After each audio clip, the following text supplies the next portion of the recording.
So you've got another book of the Old Testament for me? Yes, sir, I do. It's the first book of Kings. The first. Don't worry, sir. We'll be trying to keep these next ones a bit more peppy. Yes, peppy. I like peppy. Peppy it is. And in this one, King David now is a feeble old man who has a hard time staying warm. Oh, so peppy. Admittedly, David isn't feeling a lot of pep, but then they find a hot little virgin for him to cozy up to. Wait, they what? Well, you see, David's attendants worry about him staying warm, because no matter how many blankets they put on him, he's still cold. Aww, but then someone comes up with an elegant solution for this vexing problem. Do they build a fire and put his bed close to it? Don't be ridiculous, sir. Then what do? They scour the kingdom to find a beautiful young virgin girl to lie in bed with him. Couldn't one of David's many wives or concubines do this for him? Come on, sir, you know how this goes.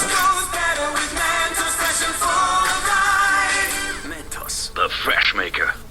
Oh, finding a pretty young thing to keep a decrepit old man warm when his many wives or concubines could do the job is tight. Yeah. God is so good. Always. Did you give this PYT a name? Abishag. Oh golly, you guys kill me sometimes. To be honest, it's a deliberate Easter egg on our part. That's Larry's girlfriend's porn star name. Oh, wow. Anyway, all this will help David cement his legacy as a biblical role model of manhood sure to stand the test of time. Good for him, even as a shriveled husk of a man, he's still banging the honeys. Well, David doesn't actually have sex with Abishag. Really? Why not? Unclear. That's odd, given how many concubines these guys have and how kosher it is for creepy old men to have sex with very young girls in this godforsaken armpit of the world. One for the scholars there, I guess. If you say so, but now, since David is so frail, his son, Adonijah, decides to make a move to grab the crown. Hang on a second, will ya? And one of his first moves is to secure the support of... Stop.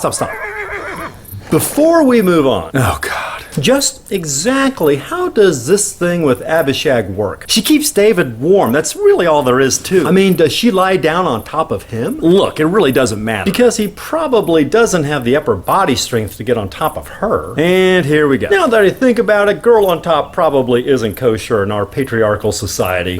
What with our deep-seated insecurities about our masculinity and all. Why are you like this? Maybe she spoons him. Maybe. Or maybe he spoons her. Sure. Is she like into it? Who cares what she thinks? She's just a typical female in the Bible. True, but I know some girls are into older fellas. But by this point, David is a decaying old man with sagging flesh and rotting teeth. And you know his hands are cold as ice, so when he goes to clutch her warm, tender yet firm breasts... Look, I'm going to need you to get all the way off my back about this May-December relationship. Sure, let me get off that thing. Great. Though it's really more of a February and December of next year kind of thing, isn't it? Stop. Sorry. So anyway, Adonijah makes his move to usurp the throne. Ah, yes, the peppy intrigue. Oh yeah, I know David isn't the man he used to be, but isn't it going to be hard for Adonijah to overthrow someone who's been in power for 40 years? That's a good point, but it appears as if it's going to be super easy, barely an inconvenience. Oh, really? Yep. First off, Adonijah secures the support of a key priest, and then he sacrifices a crap ton of animals. Smart. There's nothing as holy nor as likely to gain God's favor as a mass slaughter of innocent creatures. Exactly. Next, Adonijah invites a bunch of his brothers to support him as the new king, and everything falls in place so quickly that it looks like this is going to be a one-day fait accompli. Wow, that was easy. Sure was, but the prophet Nathan stays loyal to David, and he tells David's number one wife Bathsheba that she needs to get David to install her son Solomon as king right now in an attempt to head off Adonijah's coup, or else they're all as good as dead. Their faction has lost the initiative. Isn't it going to be hard to thwart Adonijah's coup now that he's got the momentum? Nope, that's also going to be super easy, barely an inconvenience. Oh, really? Yep, David simply appoints Solomon as his successor. And there's a quick little ceremony, and they blow some horns, and that basically snuffs out Adonijah's coup attempt. Damn, Game of Thrones used to take entire seasons to play out an incident of political intrigue like this. And yet you've gotten it done in just a few sentences. George R.R. Martin can suck it. George who? Wait, Game of what? So Solomon's first act as the newly crowned king is to spare Adonijah's life, despite his brother's craven treachery. Oh, that's very nice of him. Does Adonijah now do all he can to get back into Solomon's good graces? Not really. Oh, yeah, when David dies shortly after these events, Adonijah asks if he can have David's sweet little vixen Abishag as his wife.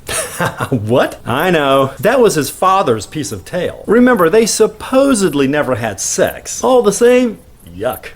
So what does Solomon do when he gets this request? He's pissed, and he orders the execution of Adonijah. That's where David forgave him so quickly for the attempted coup, yet he wants to give him the death penalty for this? Turns out acquiring a former king's concubines carries some sort of political weight in this ancient backwards-ass culture of ours. Hey, now you're doing it!